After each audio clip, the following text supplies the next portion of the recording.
Hello everyone. Now we will start part 3rd of chapter 2. Chapter is the establishment of company power. Now we will start part 3rd of chapter 2. In this part we read about the Carnatic wars. As we read about कि जो बहुत सारी जो companies थी trading के M से भारत आई थी, उनका जो गोल था, मेन गोल था ट्रेडिंग करना। अभी जब अलग अलग कंट्रीज से, कोई यूरोपियन थी, कोई ब्रिटिशर्स थी, तो बहुत सारी कंपनीज ने सेटअप कर लिया इंडिया में। तो क्या होने लगा, इनमें कॉन्फ्लिक्ट होने लगा, कंपटीशन होने लगा और फिर आपस में वार होने लगे। तो first of all we read about the Carnatic war, England and French rivalry which dominated the European political scenes spilled into their colonial positions. 3 Carnatic wars or Anglo-French wars were fought between them in India. देखिए अब क्या हुआ, England और French के बीच में प्रतिस्पर्धा हो रही थी, कंपटीशन हो रहा था। European political scenes spilled into their colonial positions, और जो यूरोपियन पॉलिटिकल सीन्स थे उन्होंने क्या कर दिया था, spoiled into their colonial positions, उनका जो स्वामित्व था उसे खत्म कर दिया था। 3 कार्नेटिक वार्स और Anglo French wars were fought between them in India, और इनके बीच में 3 वार हुए, 3 युद्ध हुए इंडिया में। These are referred to as Carnatic wars because most of the battles were fought in the Carnatic regions, which is in present day Tamil Nadu and parts of Karnataka and Andhra Pradesh. देखिए यह जो युद्ध हुए, 3 वार हुए, इस जो वार था उसको नाम दिया गया कार्नेटिक वार। और यह क्यों नाम दिया गया, बिकॉज यह जो 3 युद्ध लड़े गए थे कार्नेटिक रीजन में लड़े गए थे, उन रीजन्स को आप प्रेजेंट डे में Tamil Nadu and parts of Karnataka and Andhra Pradesh now count किया जाता है। The first Carnatic war 1746 to 1748, जो फर्स्ट कार्नेटिक वार था वो 1746 से स्टार्ट हुआ और इसका एंड हुआ 1748 पर। Took place when the British and French, और ये किसके बीच में हुआ था, ब्रिटिश और फ्रेंच के बीच में, were engage in the Australian war of succession in Europe. देखिए यार दोनों कहाँ एंगेज थे, ऑस्ट्रेलियन वार में एंगेज है, succession in Europe. In India the French lead by governor general Joseph Dupleix, और भारत में फ्रेंच को कौन लीड कर रहा था, governor general Joseph Dupleix. Captured Madras, उनको मद्रास में कैप्चर्ड कर लिया गया।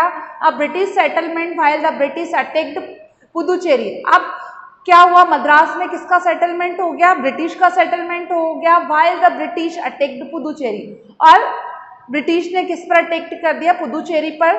The French gave Madras back to British. अब क्या हुआ, फ्रेंच ने मद्रास किसको दे दिया, ब्रिटिश को दे दिया। When the war in Europe and with the signing of the treaty of Aix la Chapelle. देखिए अब क्या हुआ, the British the war in Europe ended. अब इस तरह से इस वार का एंड हुआ with the signing of treaty of Aix la Chapelle. एक बिल साइन किया गया था यूरोप के द्वारा, और उस बिल को क्या क्या कहा गया, treaty of Aix la Chapelle. The second Carnatic War, now we read about second Carnatic War broke out between the French and English over the issue of succession. अब किसके बीच में हुआ सेकेंड वार, फ्रेंच और English, over the issue of succession. और इनका जो main issue था क्या था, सक्सेशन मतलब स्वामित्व को लेकर कि किसका अधिकार होगा। 2 thrones of Hyderabad and Carnatic, Hyderabad का जो सिंहासन था या मुकुट था उस पर किसका अधिकार होगा, इसको लेकर फ्रेंच और इंग्लिश के बीच में वार हुआ। A war of succession broke out in both these state in Hyderabad. The 2 adversaries were Nasir Jung supported by the England. देखिए जो हैदराबाद के 2 एडवर्सरीज थे, नासिर जंग उन्होंने किसका सपोर्ट किया, इंग्लिश का, एंड मुजफ्फर जंग सपोर्टेड बाय द फ्रेंच, और मुजफ्फर जंग ने फ्रेंच को सपोर्ट किया। And in the Carnatic the 2 contenders were Chanda Sahib and Mohammed Ali. The French and the English supported these rival groups. The French succeeded initially but were ultimately defeated, and the treaty of Puducherry was signed in the 1754. According the treaty, French had to return all the captured territories to England. देखिए अब क्या हुआ, बहुत सारी treaty, मतलब उनके बीच में संधि, ट्रीटी का मतलब होता है संधि होना या किसी दो रीजन्स का आपस में मिलना, उनकी पॉलिसीज को एक्सेप्ट करना। तो the French and the English supported this rival groups. The French succeeded Italy initially. अब ये जो वार था सेकेंड कार्नेटिक वार, इसमें कौन सक्सीड हुआ? French.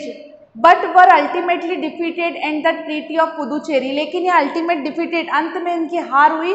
The treaty of Puducherry was sign in the, अब जो पुदुचेरी संधि थी उस पर साइन हुआ 1754 में। अकॉर्डिंग टू द ट्रीटी, इस संधि के अनुसार French had to return all the captured territories. अब इस संधि के अकॉर्डिंग क्या साइन हुआ था कि French had to return all the captured, French को सारे कैप्चर्ड जो भी उन्होंने बंदी बनाए हुए थे उनको छोड़ना पड़ेगा England. The outbreak of 7 years war in Europe led to the third Carnatic war.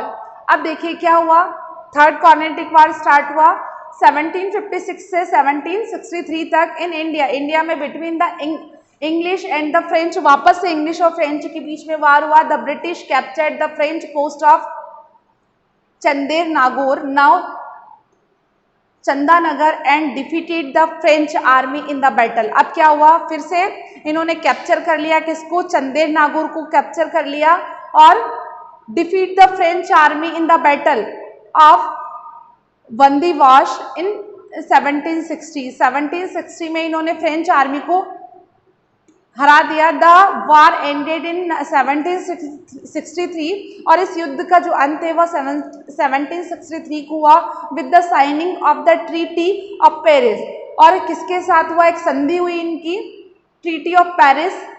According to this treaty, इस संधि के अनुसार Chandernagore and Puducherry were return to the French. अब इस संधि में क्या हुआ कि जो चंदेर नागौर और पुदुचेरी किसको रिटर्न कर दिया जाएगा? फ्रेंच को रिटर्न कर दिया जाएगा। But they were not allowed to fortified the factories, लेकिन फैक्ट्रीज को फोर्टिफाइड करना अलाउड नहीं था। The British emerge victorious in the Carnatic war. इस तरह से ब्रिटिशर्स ने कार्नेटिक वार को में जीत हासिल की and succeeded in eliminate the Britishers emerge victorious in the Carnatic. इस तरह से जो कार्नेटिक वार था उसमें जीत किसकी हुई? ब्रिटिशर्स की हुई।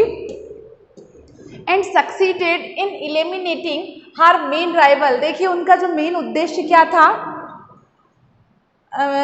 एंड सक्सीडेड इन एलिमिनेटेड, हटाना द फ्रेंच को हटाना फ्रॉम इंडिया। वह क्या चाहते थे? उनका मेन उद्देश्य था फ्रेंच को इंडिया से हटाना और वह इस मकसद में सफल हुए, उन्होंने सफलता हासिल की। Hello everyone, now we will start part 4 of chapter 2, the establishment of company power.